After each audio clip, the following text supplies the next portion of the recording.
ఇది డిప్టీరియా, చాలా ప్రమాదకరమైన జబ్బు. వెంటనే హాస్పిటల్లో చేర్పించండి. ఇమీడియట్ గా చేర్పించండి. Don't neglect please.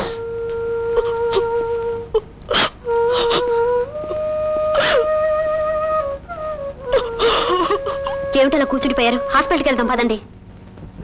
ఎలా తీసుకెళ్తాం? డబ్బేది? డబ్బు సంగతి నేను చూసుకుంటాను. ముందు మీరు ట్యాక్సీ తీసుకురండి.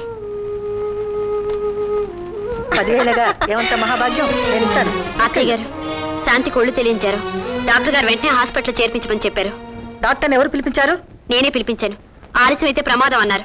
హాస్పిటల్కి తీసుకెళ్ళాలి. అర్జెంటుగా 500 ఇవ్వండి. సొంటి కషాయంతో పోయే జ్వరానికి ఆసుపత్రి 500 ఖర్చా? ధర్మాసుపత్రికి తీసుకెళ్తే పోలా? బీదా బిక్కి వెళ్లే ధర్మాసుపత్రికి దుర్గమ్మ గారి మనోరాలను తీసుకొచ్చారంటే? ఆ దౌర్భాగ్యురాలి నా మనోరాలంటే నేను ఊరుకోను. నేనన్నా అనకపోయినా మీ మనోరాలు కాకపోదు కానీ అర్జెంటుగా ఇవ్వండి. ఎన్నిసార్లు చెప్పాలి? పెరట్లో రూపాయలు చెట్టేవి లేదు కోసివ్వడానికి. అడ్డమైన వాళ్ళ ఆసుపత్రి ఖర్చులకు తగలేయడానికి ఇక్కడ డబ్బు పోగేసలేదు. లేదనకండి, ఇవ్వండి. ఇవ్వను. ఇస్తారా ఇవ్వరా? ఇవ్వను ఇవ్వను ఇవ్వను. ఎన్నిసార్లు చెప్పాలి? ఎన్నిసార్లు చెప్పినా తీసుకోక తప్పదు. లక్ష్మి, ఎంత ధైర్యం నీకు?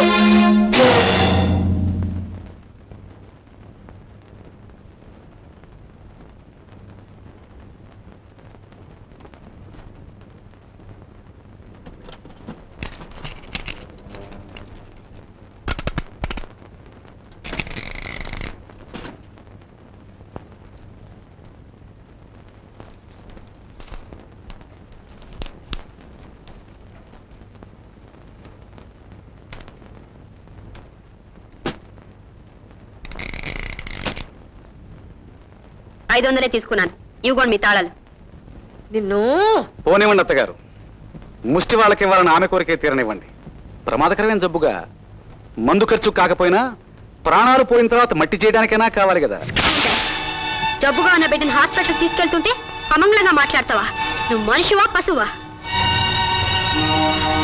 ఇంత అవమానం జరిగాక కోడలు పెత్తన వెలిగించి కొంపలు పడి ఉంటుంది దేనికండి?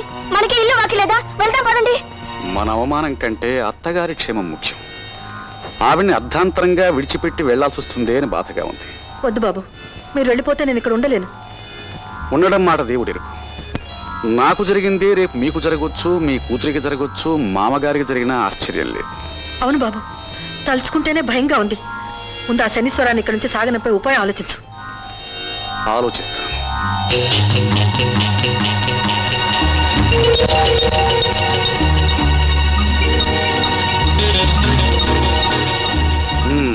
దొరికింది అత్తగారు. మీ కోడలను సాగనంపే ఉపాయం దొరికింది. మీరు కాస్త ధైర్యం చేయాలి. నేనేం పిరికిదాన్ని కాదు. అది ఇంట్లోంచి వెళ్ళిపోతే చాలు. ఏం చేయమైనా చేస్తాను. వెనక్కి దగ్గరగా నే చెప్పినట్టు చేస్తే ఇంట్లోంచే కాదు ఈ భూమి మీద నుంచే శాశ్వతంగా పంపించేయచ్చు. అమ్మో,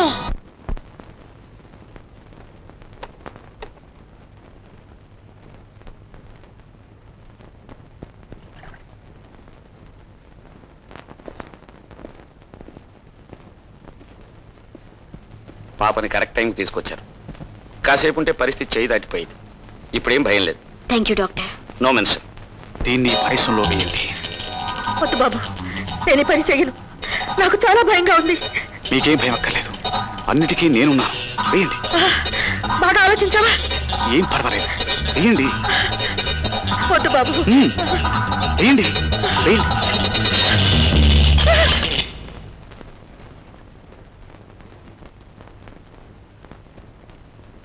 వచ్చావమ్మా? శాంతికి ఎలాగుంది? తొందరలో నోరు జారాను గాని శాంతి అంటే నాకెంత ప్రాణమో తెలుసా? ఇప్పుడు ఆ మాటలు ఎందుకులేండి. ఏదో భగవంతుడి దయ వల్ల ప్రమాదం తప్పింది. ఇప్పుడు బానే ఉంది. అమ్మా, ఎంత చలని మాట చెప్పావమ్మా. నా గుండెల్లో భారం దించేశావు. పాపం, రాత్రంతా జాగరణ చేసావేమో. రా, కొంచెం టిఫిన్ చేద్దు గాని. శోభా, టిఫిన్ తీసురా. కూర్చోమ్మా. కడుపు నిండా ఆపేక్ష ఉన్నా కటువుగా మాట్లాడడం కొందరికి అలవాటు. మా అమ్మ అంతే. ముందు బడబడ అనేస్తుంది, ఆ తర్వాత బాధపడుతుంది. తీసుకో. తిను.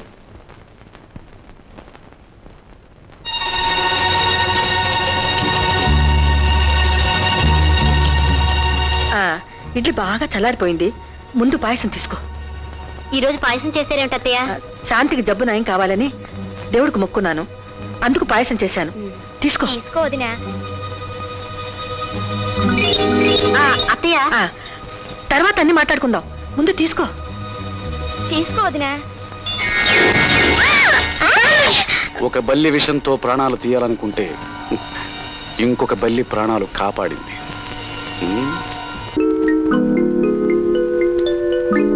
తాళాలు ఎక్కడ పెట్టానబ్బా? ఎక్కడా కనపడవే? ఏమే నాలిముచ్చు, వినపెట్టి తాళాలు తీసావా? నాకు తెలియదండి, నేను చూడలేదు. ఎదురుగా ఉన్నవే కనపడవు, నీకు 2 కళ్ళు పూడిపోయాయి. ఆ నగరాలు తీసిన అడుగు. ఎవరు? లక్ష్మ. ఇంకెవరు? నేను తీయలేదండి. ఎవరు తీయకపోతే ఏమైపోతాయి? రెక్కలొచ్చి ఎగిరిపోయాయా? యక్షణ వచ్చి ఎత్తుపోయిందా? కాలం కలిసి రానప్పుడు తాడే పామై కరిచిందని ఇంట్లో ఎవరికి పుట్టిందో ఈ దుర్బుద్ధి. ఇంటి దొంగని ఈశ్వరుడు కూడా పట్టలేడు కదా. ఎవరు పట్టకపోయినా నేను పడతాను చూడండి. అందరు పెట్టలు గాలించాల్సిందే. అవునవును, ఖచ్చితంగా వెతకాల్సిందే.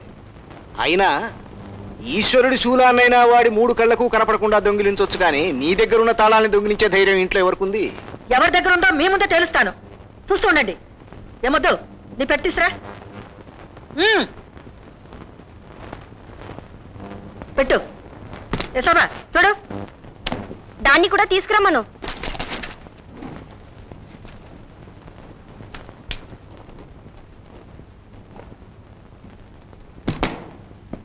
నా పెట్టికి తాళం ఉండదు. అనుమానం ఉన్న వాళ్ళు తెరిచి చూసుకోవచ్చు. చూడు.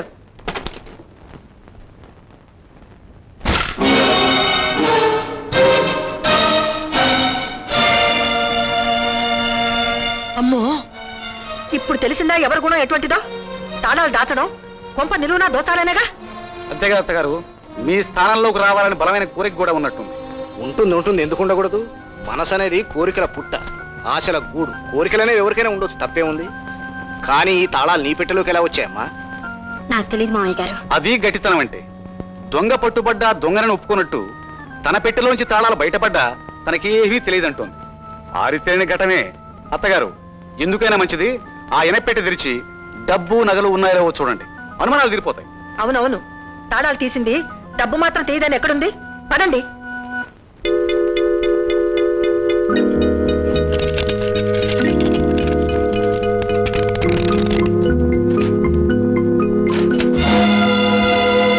అమ్మో అమ్మో అమ్మో, ఇనపెట్ట కొల్లగొట్టింది, నా నగలని దోచేసింది. పోయా లబో దిబ్బం అంటే ఏమైనట్టు? ఎక్కడ దాచిందో నిగ్గ తీసాడు. పదండి. డబ్బు నగలు ఎక్కడ పెట్టావో చెప్పు. నాకేం తెలీదు. తెలీదంటే విచ్చి పెడతానా? తాళాలు నీ దగ్గర ఉంటే నగలు ఇంకోటి తీస్తారా? చెప్పు, నువ్వే తీసావు. అప్పుడు కళ్ళ ముందు చేసింది, ఇప్పుడు అందరి కళ్ళు కప్పు చేసింది. ఆరితేరిన దొంగ. చూడమ్మా, ఇంకా ఎందుకు దాచడం? దాచే కొద్దీ అనుమానం ఎక్కువ అవుతుంది, నువ్వే దొంగవని రుజువు అవుతుంది. చెప్పమ్మా. మీరు కూడా నేనే తీసేనని నమ్ముతున్నారా? నేను నమ్మటం నమ్మకపోవడం కాదమ్మా, అందరూ అనుమానిస్తున్నారుగా. నాకేమీ తెలియదని ఒక్క మాటలో కొట్టేస్తే కాదు, తెలిసినంత వరకు చెప్పు. ఇంతకంటే నేనేం చెప్పలేను. నేను తీయలేదు. అనవసరంగా అపనింద వేసుకోవడం మంచిది కాదమ్మా. మీరెందుకు దాన్ని బతిమాలుతారు? చెబుతుందో చేతులకు బేడీలు వేయించుకుంటుందో అడగండి. మాటలతో చెప్పే రకం కాదు. నిజం తేలాలంటే పోలీసుని పిలిపించి అరెస్ట్ చేస్తే గానీ. వెంటనే ఫోన్ చేయండి. నేను చేస్తాను. అసలు దొంగ ఎవరో బయట పెడతాను.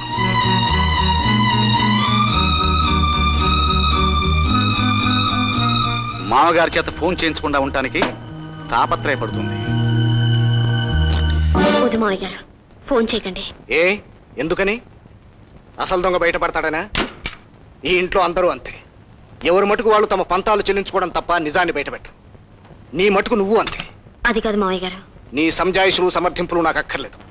ఆఖరిసారిగా అడుగుతున్నాను, ఆ నగలు డబ్బు ఏమైనట్టు? ఆడదాన్ని, మీ దగ్గర ఇలాంటివి నేనేం చెప్పకూడదు. అయినా మీరింత నెగ్గ తీయడంతో చెప్పవలసి వచ్చినందుకు సిగ్గుపడుతున్నాను. ఈ ఇంటి అల్లుడు ఎలాంటి వాడో మీకు తెలుసు. అతనికి ఒక ఉంపుడు గత్తుంది. ఆనాడు పెద్ద కోడలు కొలుసు మాయ మాటలు చెప్పి కాజేసి ఆమెకే ఇచ్చాడు. ఇప్పుడు డబ్బు నగలు కాజేసి ఆ దొంగతనాన్ని నా మీద వేయడానికి తాళాలు నా పెట్లో పడేశాడు. ఈ విషయం ఇంతకాలం నాతో ఎందుకు చెప్పలేదమ్మా? ఎందుకు దాచావు? ఈ ఇంటి పరువు ప్రతిష్ట బజార్ పాలు కాకుండా ఉండడానికి. ఇన్ని జరుగుతున్నా మీరు కళ్ళారా చూస్తూ ఊరుకున్నట్టే నేను చూస్తూ ఊరుకోవాల్సి వచ్చింది. నేను పెదవి విప్పితే ఆడపడుచు మనసు బాధపడుతుంది. ఆమె తల్లిని భర్తని అర్థం చేసుకోలేని అమాయకురాలు. వాళ్ళు ఆడించినట్లల్లా ఆడుతుంది. నేను ఈ దొంగతనాన్ని బయట పెడితే పోలీసులు ఆమె భర్తకు బేడీలు వేసి తీసుకెళ్తారు. ఆమె గుండె చెరువు అవుతుంది. ఆమె కాపురంలో కూడా చిచ్చు రేగుతుంది. అలా అని ఈ అపనింద నీ మీద వేసుకుంటావా? పర్వాలేదులేండి. ఎన్నో నిందలు పడిందాన్ని. కన్నీళ్లను పైకి పొంగనీయకుండా తాగి బతకడం అలవాటైందాన్ని. కన్నీటి బరువు బాధ తెలిసిందాన్ని. ఆడపడుచు చేత కూడా కంట తడి పెట్టించలేను. అమ్మా, ఈ ఇంటిని గురించి, ఇంటి గౌరవాన్ని గురించి ఇంత అవగాహన కలదానివి మా కోడలు కావడం మేము ఏ జన్మలోనూ చేసుకున్న సుకృతం అమ్మా. ఇక ఎన్ని తుఫాన్లు వచ్చినా మన ఇంటి గౌరవం చెక్కు చెదరదు. లక్ష్మి, ఆ డబ్బు నగలు ఏం చేసావు చెప్పు. నాకు తెలీదు. తెలియదంటే కాదు, నీ మొండి సమాధానాలతో ఇంట్లో వాళ్ళందరినీ విసిగెత్తించేస్తున్నావు. నాకు క్షణం విశ్రాంతి లేకుండా చేస్తున్నావు. ఆ డబ్బు నగలు ఏం చేసావు చెప్పు. నాకు తెలీదండి. తెలీదా?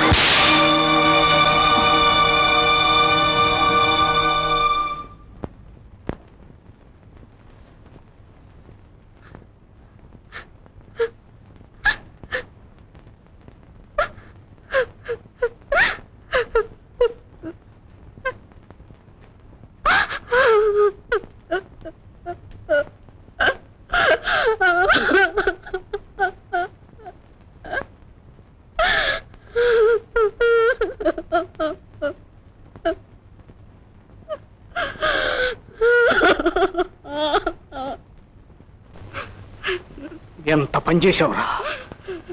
ఆడదాని మీద చేయి చేసుకోవటం రాతియుగన్నాటి అలవాటురా, నాగరికుల లక్షణం కాదు. నువ్వు ఎలాంటి వాడివైనా భార్యను కొట్టేంత నీచుడు అనుకోలేదు. భార్య అంటే ఏమిటో, ఆ అనుబంధంలోని పవిత్రత అంటే ఏమిటో తెలుసుకోలేదంటే నువ్వు మనిషివే కాదు. భార్యను గౌరవించడమే భర్త సభ్యతకు, సంస్కారానికి గీటురాయి. నువ్వు పశుత్వానికి ఒడిగట్టినా నీ బతుకు జైలు పాలు కాకుండా తప్పించి నీలో సగమవ్వాలని తప్పించే సహనమూర్తికి ఇదా నువ్విచ్చే మర్యాద? నీ తోడబుట్టిన దాన్ని కాపురం నిలబెట్టడానికి రహస్యం దాచినందుకు ఇదా నువ్విచ్చే ప్రతిఫలం? ఇప్పటికైనా నీకు కనువిప్పు గలకపోతే నరకంలో కూడా నీకు చోటు ఉండదు.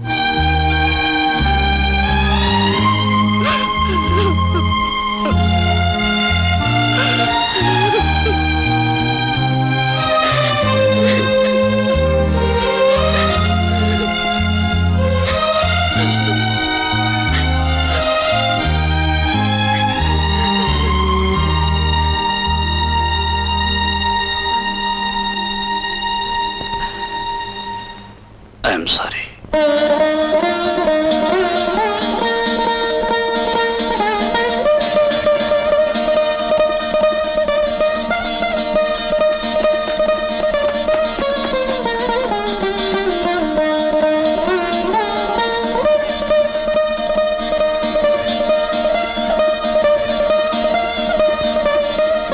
ఏమిటి తల్లి, ఇంత జరిగినా ఏమిటి ఆనందం? కొట్టినా తిట్టినా వారికేగా అధికారం ఉంది. నా బతుకంతా ఆయన నీడలోనే గడపాలని కోరుకుంటున్నాను.